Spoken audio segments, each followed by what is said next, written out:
Donc ça me paraît être...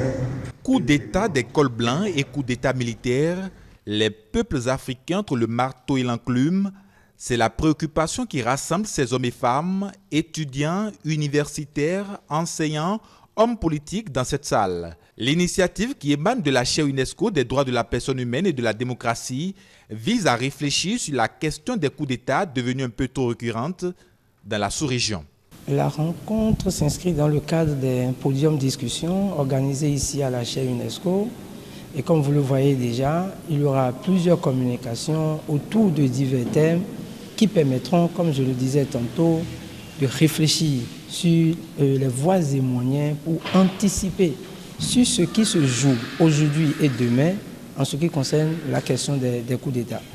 Puisqu'on comprend finalement que des coups d'État militaires répondent aux coups d'État des cols blancs, et finalement, où se trouve le peuple? Finalement, il n'est pas, ou n'est-il pas, entre le marteau et l'enclume. 3 différentes communications sont inscrites au programme de ce podium discussion. Mais avant, le privilège est revenu au professeur Alim Sall de présenter la leçon inaugurale sur la thématique « Les ruptures de la légalité constitutionnelle, quelques réflexions générales ». Au moment même où nous parlons ici, donc les chefs d'État se pensent exactement sur la même question.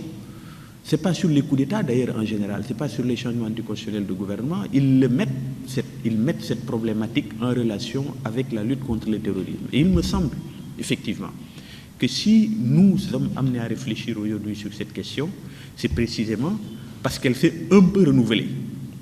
Les coups d'État, on connaît ça depuis longtemps. Il y a eu 82 coups d'État en Afrique entre 2000 et 1960. 82. Donc on connaît ça d'une certaine manière. Et puis on n'avait plus connu ça depuis quelques années. Et puis, ils réapparaissent. Pourquoi ils réapparaissent? Il me semble là qu'il y a une raison, et c'est peut-être ça l'intérêt de notre entrevue, essayer de dépister ce qu'il y a de nouveau dans un phénomène que l'on croyait éteint. Je crois que c'est peut-être ça. Si nous arrivons déjà à dégager quelques pistes de réflexion, nous aurons réussi, il me semble, cette rencontre scientifique. De ces différents échanges vont naître à l'issue de ce podium discussion des propositions de solutions pour anticiper sur la question des coups d'État en Afrique.